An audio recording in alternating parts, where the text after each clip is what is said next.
వెంకటరామయ్య వెంకటరాములు రాజయ్య ఇద్దరు రైతులతో మాట్లాడిన అధ్యక్ష. మా వెంకటరామయ్య మా రాజన్న ఇద్దరికి వినిపించిన, మా రవినాయక్ కూడా వినిపించి ఇది ఏం మాట్లాడేది దీని మీద నేను ఎట్లా అనిపిస్తుంది అని అడిగిన. ఇలా నీకు అర్థం కాదే ఉంది సార్, దీంట్లో మా ఊర్లే వెంకటయ్య అని ఉండే, ఆయన ఊర్లో ఏతుల వెంకటయ్య కూడా అందరూ ఆయన కథ ఉంది ఇలా అన్నారు. ఏం కథ అని అడిగిన. ఏ లేదయ్యా, ఒకరోజు పొద్దున్నే ఆయన భార్య సర్పంచ్ కాడికి వచ్చింది, ఆయన భార్య సర్పంచ్ కాడికి వచ్చి కంప్లైంట్ చేసింది, మా వెంకటయ్య నన్ను కొట్టిండు, జర పిలిపించి మాట్లాడమని చెప్తే ఆయన పిలిపించిండు పెద్ద మనిషి. ఎందుకు కొట్టి ఏం సంగతి అని అడిగితే, నేను మా అమ్మగారింటికి నువ్వు పాలు వేయద్దుమని అన్నాడు, నేను పోస్తా అన్నా, నువ్వు పాలు వేస్తే ఊరుకోను అన్నాడు, నేను పోసి తీరుతానంటే నన్ను కొట్టిండు. పాలెక్కడి, నీకు బర్రె లేదా పాలెక్కడి అని చెప్పి ఆయన పెద్ద మనిషి అడిగింది అధ్యక్ష. అడిగితే నాకు 4 బర్రెలు ఉన్నాయి అన్నాడు అధ్యక్ష. ఈ 4 బర్రెలు ఎక్కడిదా, నీకు ఒకటి కూడా లేకపోయా, మా ఊరందరం చూస్తుంది 50 మంది ఉన్నాం, అందరూ కలిసి నీకు బర్రెలు లేవా ఎక్కడిదా అంటే, అధ్యక్ష పోయిన బర్రె దొరికితే, సచ్చింది బతికితే, పోయింది దొరికితే, మా అత్తగారు ఒకటి పెడితే నేను ఒకటి కొంటే నాకు 4 బర్రెలు ఉంటాయి, నాకెందుకు 4 బర్రెలు అన్నాడు. ఇది కూడా అట్లనే ఉంది అధ్యక్ష ఈ గవర్నర్ గారి ప్రసంగము. అంతకు మించి ఒక అక్షరం కూడా తేడా లేదు. ఎక్కడ ఇచ్చారు అధ్యక్ష? రైతులకు రుణమాఫీ చేసినారు, రైతు భరోసా ఇచ్చినారు, 12,000 రూపాయలు నా ఈడిఎస్ కార్మికులకు ఇచ్చినారు, 12,000 రూపాయలు నా ఆటో కార్మిక సోదరులకు ఇచ్చినారు, 2,500 రూపాయలు మా మహాలక్ష్మి అక్క చెల్లెలకు ఇచ్చినారు, రైతులకు బోనస్ ఇచ్చినారు, తోం బంగారం ఇచ్చినారు. ఏది ఇచ్చిన అధ్యక్ష? నా విద్యార్థి సోదరులకు స్కూటీలు ఇచ్చినారు అధ్యక్ష, 2 లక్షల ఉద్యోగాలు ఇచ్చి సంతోషంగా పెట్టినారు. ఎక్కడిచ్చింది అధ్యక్ష? ఎక్కడిచ్చి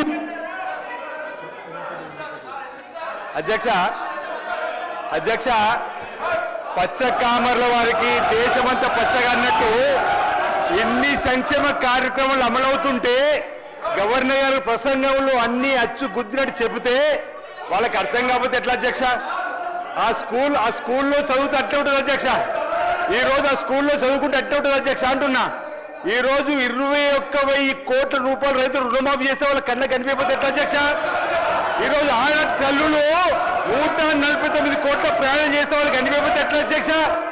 గృహజ్యోతి అధ్యక్ష 200 యూనిట్లు జగదీశ్వర్ రెడ్డి గారు ఊర్లో వెళ్ళాం అధ్యక్ష.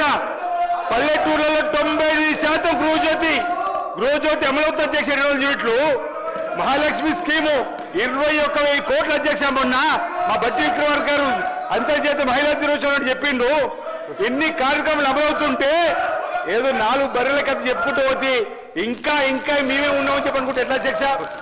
ఈరోజు వాళ్ళు ఊహాలోకంలో ఉన్నారు అధ్యక్ష. ఇంకా వాళ్ళు ఊహాలోకంలో ఉన్నారు, ఇంతకు చెప్పినట్టుగా ఊహాలోకంలో ఉన్నారు అధ్యక్ష.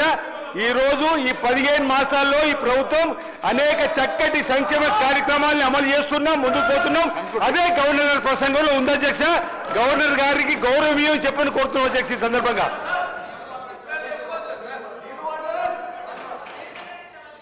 సార్ గౌరవ సభ్యులు మాట్లాడి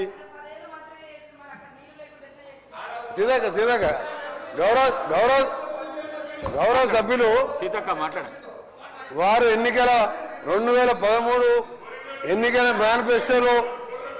మేనిఫెస్టోలో కానీ మేనిఫెస్టో కంటే ముందు ఆయన పార్టీ పెట్టినప్పుడు కానీ ఒక అధికారానికి వచ్చేటప్పటికి ఒక 10 లక్షల సార్లు దళితుని ముఖ్యమంత్రి చేయకపోతే నా మెడ మీద తల ఉన్నది అన్నాడు. నువ్వు ఇంప్లిమెంట్ చేసినావా?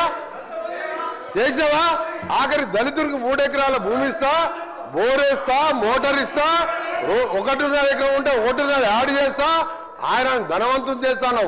చేసినావా? చేయలే.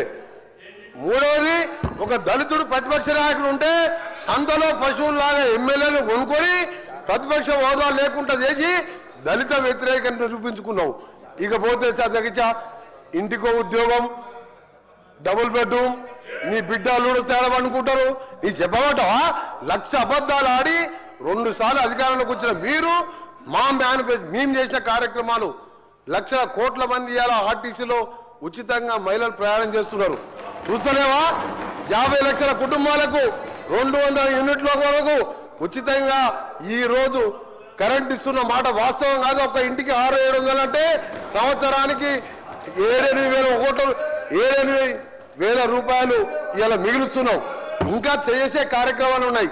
ఇప్పుడే మా సోదరుడు చెప్పినట్టు, శ్రీనివాస్ గారు చెప్పినట్టు 21 కోట్లు మన జిల్లాలో ఎన్ని వచ్చిన లెక్క వెళ్తే ఆ సభ్యునికి 2 లక్షల లోపు మీరు 1,00,000 అని చెప్పి 5 ఇన్స్టాల్మెంట్లో ఇస్తే 20,000 వడ్డీకి సరిపోయిన అధ్యక్ష. అంటే 15 నెలల్లో ఇన్ని చేసిన వాళ్ళం. మాకు ఇంకా 3-4 సంవత్సరాల సమయం ఉన్నది. ఇవన్నీ చేసి చూపిస్తాం. తొందర ఎందుకు పడతావు? అసలు నువ్వు దళిత ముఖ్యమంత్రి అని ఇన్ని లక్షల మంది దళితులు మోసం చేసి ఇలా బీసీ కులగాలను చేస్తే కేసీఆర్, కేటీఆర్, హరీష్ రావు పార్టిసిపేట్ చేయలే. అంటే మీకు ప్రజల మీద ప్రేమ లేదు. అధికారం కోసం తప్పుడు వాగ్దానాలు, 1,00,000 వాగ్దానాలు ఇచ్చును. నీవిచ్చిన వాగ్దానాలు సగం అయిపోయాయి. మిగిలినవి కూడా చేసి చూపిస్తాం. తొందర పడకు. నువ్వు పోయి రైతుల దగ్గర కాదు, రైతుల కోసం ఎవరేం చేసిండు, నారాయణ డ్యామ్ ఎవరు కట్టిండు, శ్రీరామ్ సాగర్ ఎవరు కట్టిండు, శ్రీశైలం ఎవరు కట్టిండు, ఎస్ఎల్బిసి నుంచి ఎవరు కట్టిండు, కల్వకుర్తి ఎవరు కట్టిండు, నెట్టెంబాడు, ఇవన్నీ చెప్పాలని చాలా ఉన్నాయి. గవర్నర్ పద్ధతిగా మాట్లాడితే మంచిదని గౌరవ సభ్యునికి సలహా ఇస్తున్నా. మీరు చెప్పాలంటే చాలా ఉన్నది. మీ జగదీశ్వర్ రెడ్డి గారు.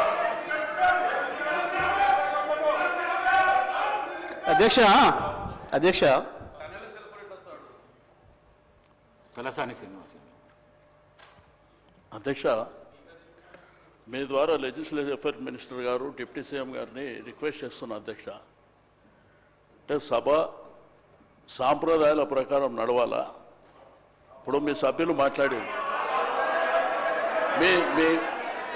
మీ సభ్యులు ఇప్పుడు మీ 2 సభ్యులు మాట్లాడారు అధ్యక్ష. గవర్నర్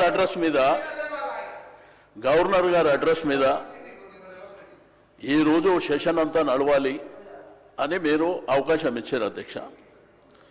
ఇట్లా ఇంటర్వ్యూన్ అయ్యి మీరేదైనా చెప్పాలనుకుంటే లాస్ట్లో చెప్పండి. అంతేగాని మీరు మధ్యలో ఇట్లా డిస్టర్బెన్స్ చేసి తూకిత్తా మైకిత్తా అనుకుంటా పోతామంటే మరి సభ నడుస్తుందా? మీరు ఆలోచన చేయాలి.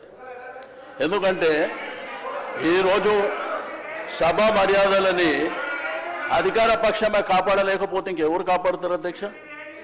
దయచేసి మీరు కూడా మా రిస్కులోకి రావాల్సినటువంటి అవసరం ఉంది అధ్యక్ష. వాళ్ళు చేతులు ఎవరు లేపంగానే వాళ్ళకి అవకాశాలు ఇస్తే ఏం జరిగింది 10 ఏళ్లల్లో, ఇప్పుడు ఏం జరుగుతుంది? ఓకే, మాట్లాడతారు. జగదీష్ రెడ్డి గారు మాట్లాడుతున్నారు. వారికి అవకాశం వారు కంప్లీట్ అయిన తర్వాత మీరు మాట్లాడితే మాట్లాడుకోండి. అంతేగాని మధ్యలో డిస్టర్బెన్స్ చేసుకుంటే రాసుకొని వారు ఏమి మాట్లాడినో దాంట్లో మీరు రిప్లైలు ఇవ్వండి. అట్లా కాకుండా ప్రతిసారి మధ్యలో అంటే సభ నడవదు అధ్యక్ష. ఎందుకంటే మళ్ళీ వాళ్ళు మాట్లాడతారు, మళ్ళీ మేము మాట్లాడతామంటాము, మళ్ళీ మిగిలిన సభ్యులు మాట్లాడతామంటే అనవసరంగా సభ నడవదు అధ్యక్ష. దయచేసి సభ మర్యాదల ప్రకారం నడవాలనుకున్నప్పుడు మీరు తప్పకుండా మీరిద్దరు మాట్లాడినరు. మేమేమన్నా అన్నామా, మేమేమన్నా అవకాశం అడిగినామా? వాళ్ళు చెప్పిండ్రు. ఎందుకంటే ప్రభుత్వం సైడ్ నుంచి వాళ్ళు చెప్పిండ్రు. మా సైడ్ నుంచి కూడా గతంలో మేమేం చేసినాము, ఇప్పుడు మీరేం చేస్తున్నారు, భవిష్యత్తులో ఏం చేయాలనేటువంటిది మేము అడుగుతున్నాం, చెప్పాలి. అంతేగాని మీరు ప్రతిసారి మధ్యలో 2 నిమిషాలకు 3 నిమిషాలకు ఆయన స్టార్టే చేయకముందు ఆయన ఇంకా ఒక 2-3 నిమిషాలు మాట్లాడకముందే మీరు ఇద్దరిద్దరు మాట్లాడి ఇట్లా బుల్డోజ్ చేస్తాము, మాకు అధికారం ఉన్నది, మాకు మందబలం ఉన్నది కాబట్టి మేము చేస్తామంటే మీ ఇష్టం అధ్యక్ష.